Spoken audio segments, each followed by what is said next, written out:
Hello guys! Welcome back again sa aking channel. And ngayon, nandito na naman ako sa hinaguan. Syempre, dahil magluluto tayo dito ngayon ng dinner. Lunch nila ngayon dito sa hinaguan. So, for today's recipe, magluluto ako ng paborito natin, Bicol Express na maanghang talaga.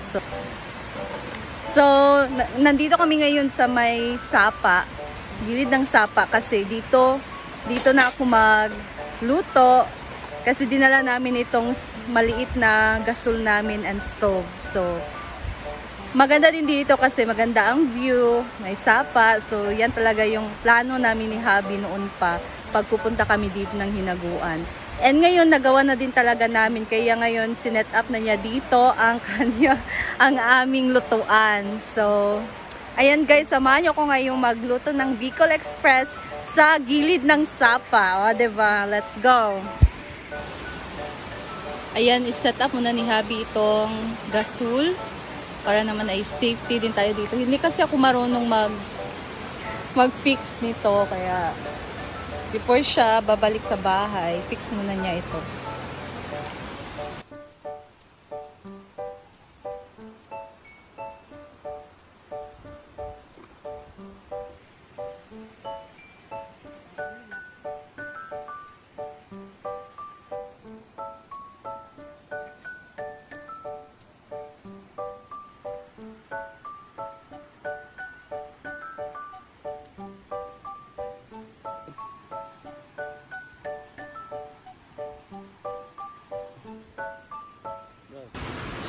So, ayan na guys.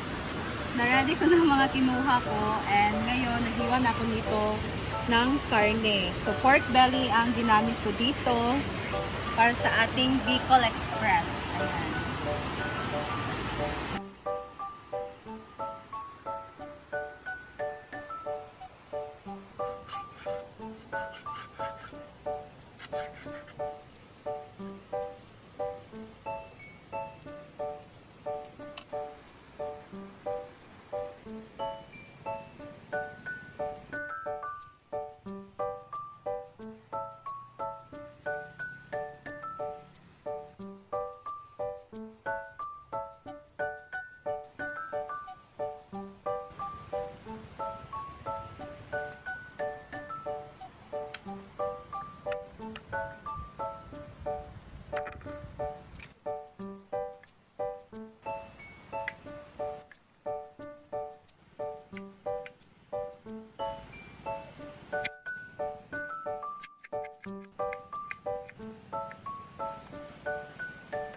So, ayan na guys, naghiwan ako dito ng mga ricados. So, nagamit lang tayo dito ng bawang sibuyas, sili, and then luya. So, meron din ako ditong, nagamit tayo of course pagka Bicol Express ay meron talaga yung binagongan or tawagan. Uyap. Uyap tawag dito sa amin guys. So, shrimp paste, I think in English.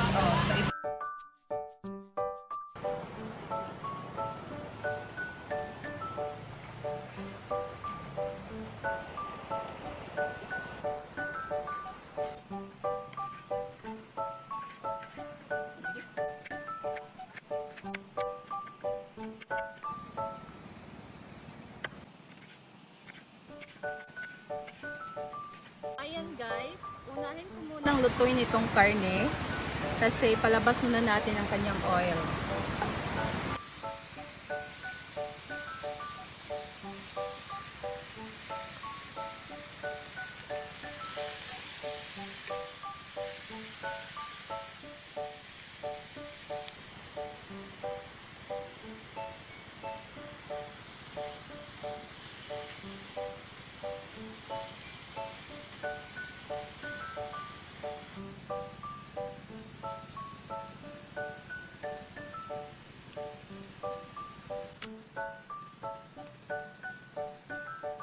Na ako dito ng gata.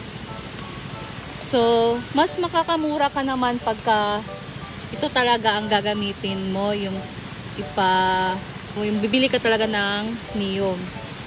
Kaysa bibili ka ng Coco Mama, mahal kasi yung 400 ml, nasa 70. So, pag bumili ka lang ng lubi or niyog, 20 lang.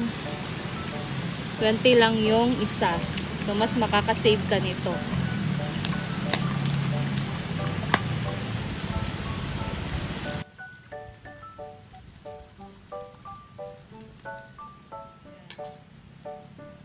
So, ito ang ating unang piga na gata.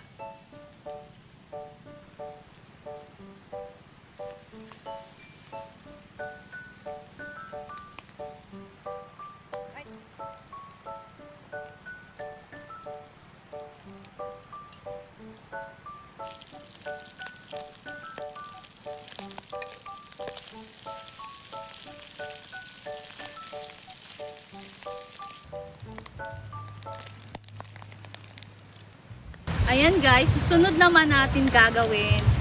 Naging kulay brown na nga din itong ating karne. Sunod ay ilagay natin itong ating ricados, bawang sibuyas at luya.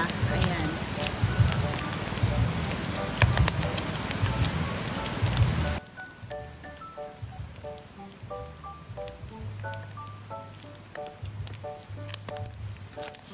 So, halu-haluin lang natin yan. Nang sa gayon ay mag-isa nitong ating karne, nitong ating mga ricados na nilagay. Ayan, ang bango-bango guys! Oh my gosh!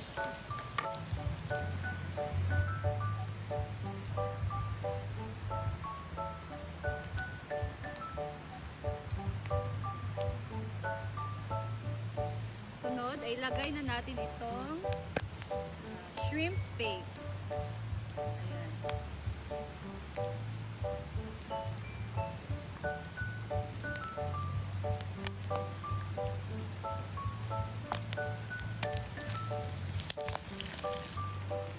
Sunod ay ilagay ko itong sili na pula. Haluin lang. Sunod naman guys ay ilagay ko itong pangalawang piga na gata.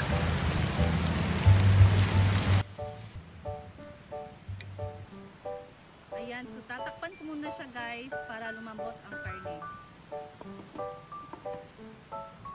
Ayan guys, so timplahan lang muna natin ito ng pepper or paminta.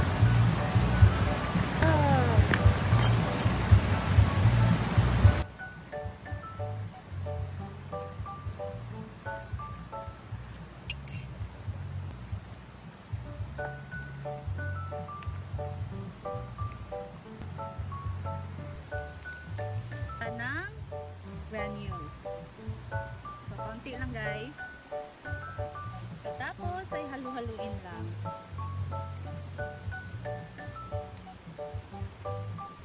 So, takpan lang natin siya ulit para lumambot talaga yung karne. Dapat na medyo bumaba na din ang unang piga na gata natin nilagay. So, ayan.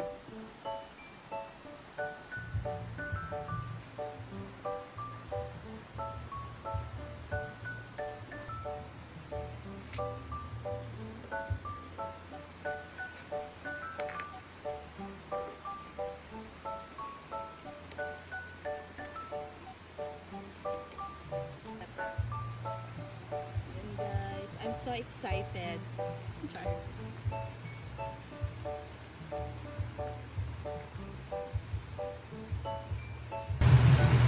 And then, ilagay ko na itong sili. Very creamy nito.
So, ayan guys. Luto ng aking Bicol Express. Diba?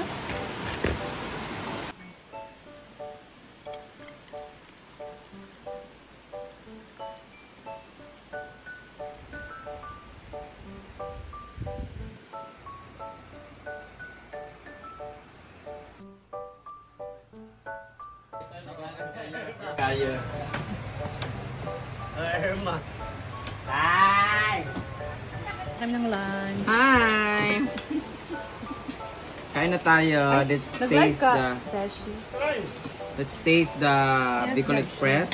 Then, tingnan natin kung may express na natin yung anhang dito. Okay. Kaya ba?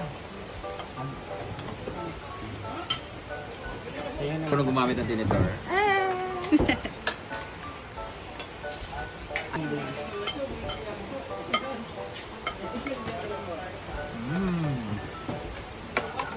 Thank you, Titi Amore, for the cook. How is it, Tito Amore? For the cooking, the house. Yeah, Tito Amore. Thank you for the cooking, the Thank you, manghang siya. Nalalagot.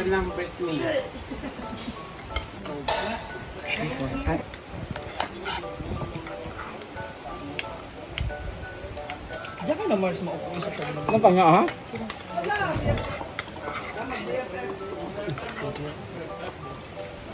Mga pangit, oh. Diyan mga pa. Talaga sila nangago. Bawal kasi yung pangit doon, eh. Maganda, eh. Wala nga dito kung i-azi.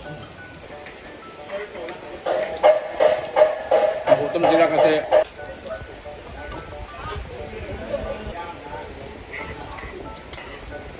tapos naapal sila.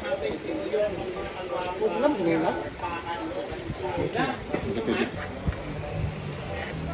Nag-34 man sila.